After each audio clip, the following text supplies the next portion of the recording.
प्रयोग किया जा सकता है, उन बातों को हमने सुना। और ये बातें जैसे भी बीच में कह रहे थे कि पूज्य गुरुदेव जी के संबंध में, कि गुरुदेव जी का जो उनके जो विचार हैं, उनका जो ज्ञान का प्रकाश है, स्मरणीय, अखिल विश्व वंदनीय, वैराग्य विभूषित संत शिरोमणि संत सम्राट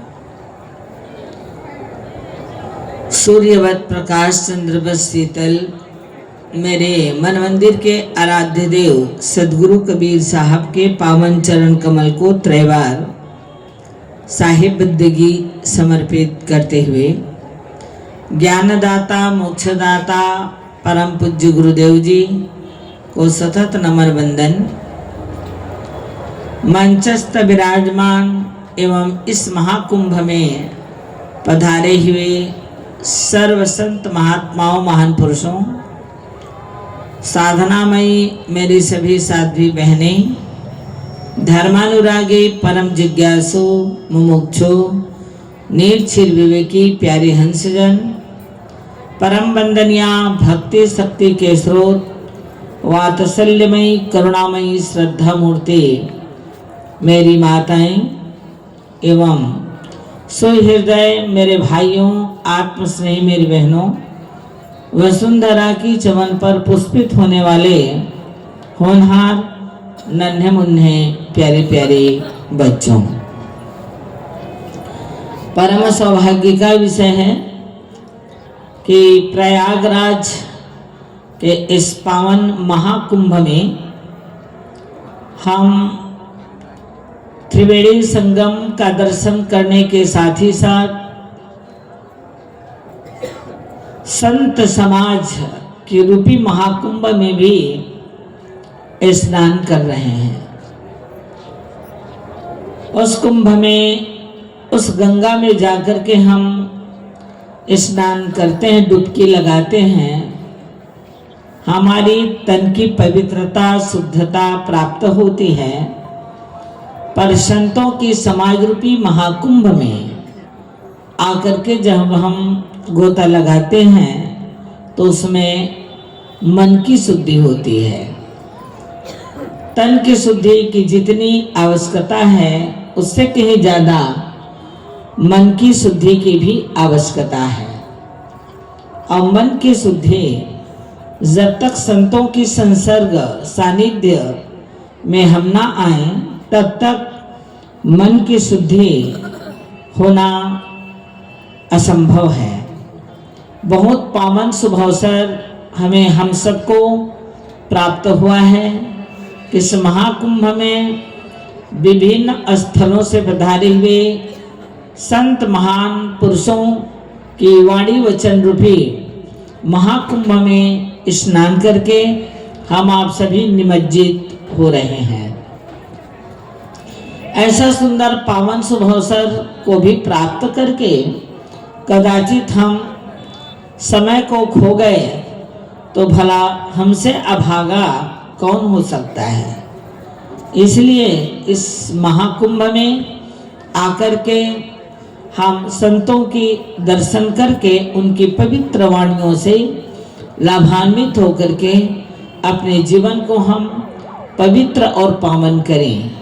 जीवन पवित्र और पावन कब होता है? क्योंकि हमें सृष्टि के क्रम अनुसार देह मिला है। अब इस देह में 3 वस्तु विद्यमान है, तन, मन और वचन।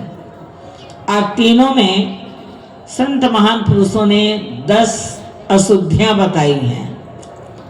तन में 3 प्रकार का दोष, मन का 4 प्रकार का दोष और वचन का 3 दोष। कौन कौन सा दोष? तन का 3 दोष, चोरी, हिंसा, व्यभिचार। वाणी का 3 दोष, गाली, निंदा, झूठ। मन का 4 दोष, ईर्षा, क्रोध, मान और छल। ये 4 दोष हैं। यहाँ आकर के हमें अपना 10 दोष को बिल्कुल सत्संग रूपी गंगा में गोता लगा करके, डुबकी लगा करके मिटा दें, परिवर्तित कर दें। हम संकल्प ले लें कि मैं आज तारीख से किसी भी प्रकार की, हालांकि हम समझते हैं सत्संगी भाई बहन, माता पिता, आप सब चोरी की प्रवृत्ति नहीं है। केवल धन को चुराना ही चोरी है, ऐसा बात नहीं है। चोरी कई तरह की होती है। तो ये चोरी की प्रवृत्ति का हम परित्याग करें। चोरी की प्रवृत्ति कब त्याग होती है? जब हम निर्लोभी हो जाते हैं। किसी भी प्राणी, पदार्थ और वस्तु पर हमें देख करके लोभ नहीं होना चाहिए। लोभ अगर नहीं होगा तो हम चोरी भी नहीं करेंगे। चोरी का जन्म जीवन में लोभ से होता है, और लोभ ना हो तो चोरी भी ना हो। हिंसा, हिंसा को परिवर्तित करने से हमारे जीवन में क्या होगा? हिंसा को परिवर्तित करेंगे, दया को धारण कर लें।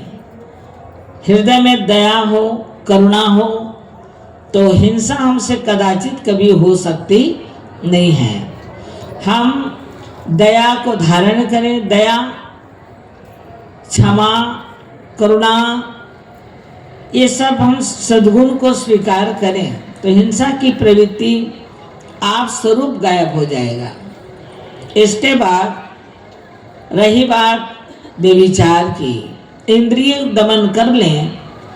इंद्रिय में अपने दृष्टि संभाल लें, और दृष्टि संभाल लें तो सृष्टि को अच्छा होने में संदेह नहीं है। दृष्टि हमारी कैसी हो? अपने से जो बड़े हैं वो सब हमें शरीर से, वो सब हमारे माता पिता हैं।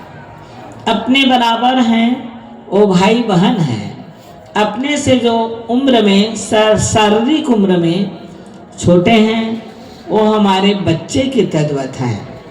ऐसा हमारी भावना हो जाए तो व्यभिचार का समूल नष्ट हो जाएगा। गोस्वामी जी कहते हैं ना, परधन पत्थर जानिए परतिय मात समान, अब इतने में हरि ना मिले तो तुलसीदास जमान। तुलसीदास जी कहते हैं कि इतने में अगर आपको शांति ना मिले तो मैं जमानत लेता हूँ, पहले इतना करके देखो आपके जीवन में शांति मिलेगी कि नहीं। नहीं मिलेगा तो मैं जमानतदार हूँ, तुझे शांति जरूर दिला करके रहूँगा। पर यही काम तो बड़ा मुश्किल है। परधन पत्थर जानिए और परतिय मात समान, है ना। अर्थात उसी बात को मैंने पहले बताई है आपको कि व्यभिचार की प्रवृत्ति का निदान कहाँ है? तो अपने मन इंद्रियों को हमें अपने बस में, भावनाओं को परिवर्तन करना है। भावनाएं अगर परिवर्तन हो जाए तो इंद्रिय को बस होने में कोई संदेह नहीं है। इसलिए ये तन के दोष हैं। अब रही बात हमारी वचन की दोष, तो हम बात बात में ऐसे शब्द उच्चारण करते हैं जिसे लोग गाली कहते हैं। जैसे कई घरों में, परिवारों में देखा जाता है, जो दादा होते हैं अपने नाती को किस शब्द से संबोधन करते हैं? थोड़ा जो दादा लोग होंगे, उन दादा दादी लोग होंगे, उनको अनुभव होगा। शायद अपने खुद की साला को कदाचित कभी एक दो बार भी साला नहीं कहा होगा, लेकिन नाती को उसी शब्द से बुलाता है। तो वाणी की अशुद्धि है कि नहीं? बालक है, बालक के संस्कार को शुद्ध करने के लिए हमें उसे ऐसी शब्द का प्रयोग करो ताकि उसके हृदय में गलत संस्कार ना पड़े। माने अपशब्द शब्द से संबोधन ना करो, उन्हें आदर्श शब्द से संबोधन करिए। आदर्श शब्द से संबोधन करेंगे तो गलत संस्कार, खराब संस्कार उस बालक के हृदय में नहीं पड़ेगा। इसलिए पहले गाली, किसी को अपशब्द ना कहें, प्रेम पूर्वक शब्द का हम प्रयोग करें तो दुश्मन भी मित्र हो सकता है। अब शब्द का प्रयोग करेंगे तो शायद प्रेमी भी दुश्मन हो सकते हैं। इसलिए साहब ने वाणी पर संयम करने के लिए हमें निर्देशित किया है कि वाणी ऐसा बोलिए, मधुर वचन है औषधि, कटुक वचन है तीर, श्रवण द्वार भय संचरे तो साले सकल शरीर। और भी कहा है उन्होंने, बोलना कासो बोले रे भाई, बोलत ही सब तत्व नसाई, बोलत बोलत बाड़ू बिकारा, जो बोले सो करे बिचारा, पंडित सो मिलिए, पंडित सो बोलिए हितकारी, अमूरख से रहिए झखमारी। पंडित मिले वचन भी कहिए, अमूरख मिले तो मौन होके रहिए। इसमें पूरी वाणी की जितने संयम है वो सारी बातें इस रामायण में सदगुरु ने हमें निर्देशित कर दिया है। तो निवेदन है कि हम अपशब्द का प्रयोग ना करें। निंदा, चर्चा ही करना है किसी दूसरे के बारे में, तो हर व्यक्ति के जीवन में गुण और अवगुण होता है, क्योंकि ये जो शरीर है ये दोनों से बना है। मेरा अवगुण भरा शरीर गुरु मुझे कैसे तारोगे, ये शरीर ही गुण और दोष का है। हर के पास में कुछ गुण है कुछ दोष है, तो जो ज्यादा गुणी होते हैं ना उसको हम गुणवान कहते हैं, और जो ज्यादा दोषी होता है उस व्यक्ति को हम निर्गुणी कहते हैं, मूर्ख कहते हैं। इसलिए हम किसी के बारे में चर्चा करें तो उनके गुण पक्ष का आप चर्चा करें तो शायद निंदा क्लोज हो जाएगा, बंद हो जाएगा। किसी के दोष पक्ष पर चर्चा ना करें, क्योंकि सदगुरु बताएं, बुरा देखन मैं गया, बुरा न मिलिया कोई, और जो दिल खोजो आप ना तो मुझसे बुरा ना होए। इसलिए हमें चर्चा ही करना है तो किसी के गुण पक्ष पर हम चर्चा करें। तो हो गया गाली, निंदा, झूठ। अब झूठ तो इतना खतरनाक है हमारे लिए कि झूठ बोल करके हम अपने आप के जीवन को खंडक में ना डालें, परेशानी में ना डालें, क्योंकि सदगुरु कबीर ने सावधान किया है, साच बराबर तप नहीं, झूठ बराबर पाप, जाके हृदय सत्य है तहां विराजे आप। जो व्यक्ति झूठ का सहारा लेता है उसको स्पेशल और पाप करने की जरूरत नहीं है, पाप हो जाता है और करने की जरूरत नहीं है। इसलिए साहब सावधान करते हैं कि झूठ का प्रयोग ना करो, अर्थात हमें सत्य का प्रयोग करना चाहिए। गाली, निंदा, झूठ, ये वचन के 3 दोष हैं। और रही बात मन की 4 दोष, ईर्षा, क्रोध, मान और छल। ईर्षा एक ऐसी खतरनाक बीमारी है, जैसे लकड़ी बहुत चिकनी चुपड़ी ऊपर से दिखता रहता है, लेकिन अगर घून लग जाए तो लकड़ी अंदर ही खोखला हो जाता है और ऊपर से चिकना चुपड़ा दिखता रहता है। बस जैसे लकड़ी को घून खा जाता है, वैसे ईर्षा करने वाला व्यक्ति के स्वयं नष्ट हो जाता है, और जिसके प्रति हम ईर्षा करते हैं उसका कुछ बिगाड़ होता नहीं है। बिगाड़ ईर्षा करने वाले का ही नुकसान है। इसलिए भूल करके भी हमें ईर्षा नहीं करना चाहिए। लोग ईर्षा करते करते यहाँ तक पहुँच जाते हैं कि खुद का भी नुकसान कर बैठते हैं। वो कैसे? 2 व्यक्ति था, माने 2 भाई थे एक परिवार में।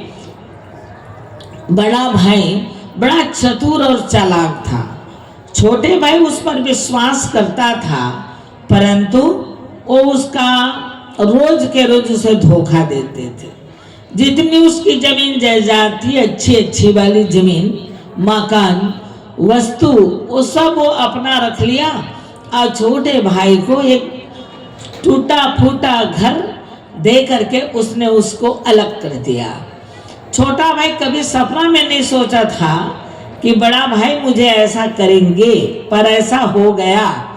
ऐसे करते करते एक दिन की बात है, उन्होंने बढ़िया बैंक में अपने नाम पर पूरे, आजकल जानते हैं ना जिनकी खाता उनकी पैसा, तो सारे पैसे अपने नाम पर रख लिया था। अब बढ़िया गाड़ी निकाला उसने फाइनेंस करा के, नई गाड़ी आई घर में, तो उसको चलाते चलाते छोटे भाई के घर तक जाता था और वहां से फिर लौटता अपने घर और वहां से फिर जाता फिर आता। गांव में 2-4 लोग बैठे थे, जैसे बैठे रहते हैं ना वैसे पहले की बात है, लोग चौराहे पर चौरा पर बैठते थे।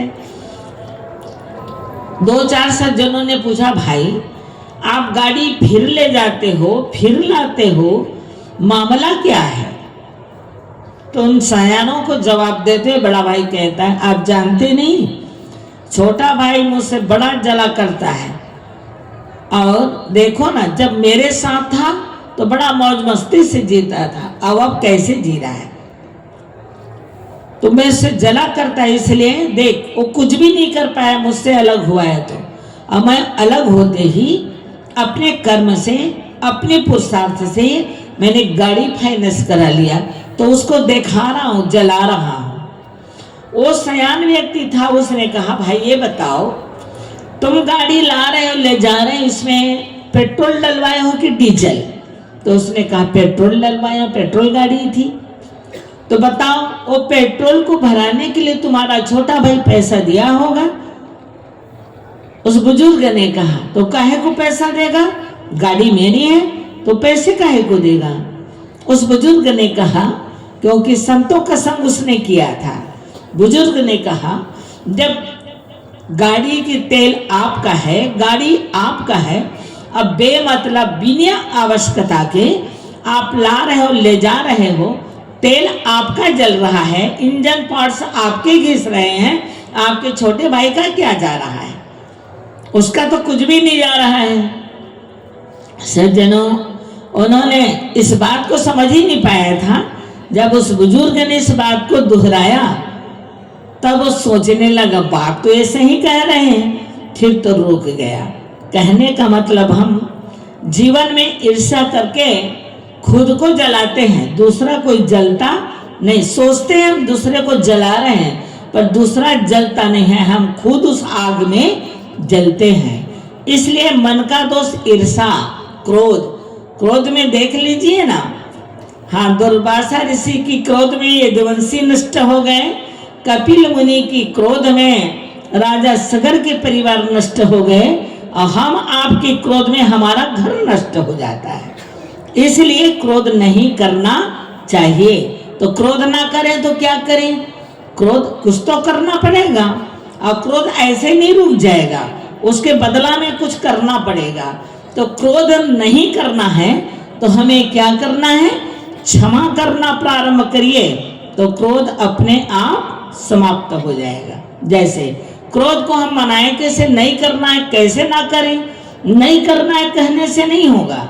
जैसे कभी हम बातचीत करते करते हमारे दांतों से जीभ कट जाती है, और जीभ जब कटती है तो थोड़ा सा दर्द भी होता है, और दर्द होता है तो गुस्सा आता है कि नहीं आता? आप सबने अनुभव किया होगा। जीभ जब दांत से दब जाती है तो बहुत दर्द में गुस्सा आता है, और उस गुस्सा को हम अपने गाल पर तमाचा मार करके शायद कोई सहन नहीं करता। हाँ, दूसरा होता तो लगता है कि इसको खुद तमाचा लगाती, पर खुद की दांत से खुद का जीभ दब गए तो कोई अपने गाल पर तमाचा नहीं मारते, लेकिन सह लेते हैं। सही बात है कि नहीं? दर्द को बिल्कुल सह लेते हैं। ठीक इसी प्रकार से किसी के पास गुस्सा आया ना है किसी कारणवश, तो थोड़ा देर थम जाइए और थम करके विचार करिए कि हमें क्रोध क्यों आ रहा है, फिर उसका उत्तर आपको मिल जाएगा और अपने आप में हम शांत हो जाएंगे। इसलिए मन का दोष है ईर्ष्या, क्रोध, मान प्रतिष्ठा में भी कभी कभी लोग ऊपर नीचे होकर के मन का खेल है। तो इस मन को समझाने के लिए कभी ऊंचे गादी सोहेगी, कभी जय जय की ध्वनि होएगी, तो मान प्रतिष्ठा में मत भूल न जाना, ए मोक्ष मार्ग संभल संभल करके जाना। जब मोक्ष के मार्ग में हम चले हैं तो इस पर हमें ध्यान नहीं देना चाहिए। मान मिले तो अपमान मिले तो उसमें कोई फर्क पड़ने वाला नहीं है। ईर्ष्या, क्रोध, मान और छल में देख लीजिए, महाभारत काल में शकुनी ने छल किया तो क्या दुर्दशा हुआ, और हम करेंगे तो हमारा भी वही दुर्दशा होगा। इसलिए हमें छल करना नहीं, स्पष्टवादी होकर के जीवन को जीना है। ये हमारे जीवन के 10 दोष हैं। कदाचित 10 दोष में कोई कदाचित हमारे जीवन में कोई दोष है तो बढ़िया प्रयागराज के त्रिवेणी संगम में आप स्नान कर रहे हैं, मतलब वहां तो स्नान कर ही रहे हैं, पर यहाँ भी ज्ञान भक्ति और वैराग्य के त्रिवेणी संगम में आप स्नान कर रहे हैं। तो अपने आप को निमज्जित करिए, और निमज्जित करके पवित्र जीवन जीने का हम संकल्प लें तो हमारा प्रयागराज के संगम में स्नान करने का फायदा हो जाएगा। समय पूरा हो गया, इसलिए मैं आप सबके हृदय मंदिर में विराजे राम को प्रणाम करते अपनी वाणी को विराम देती हूँ। साहिब बंदगी साहिब।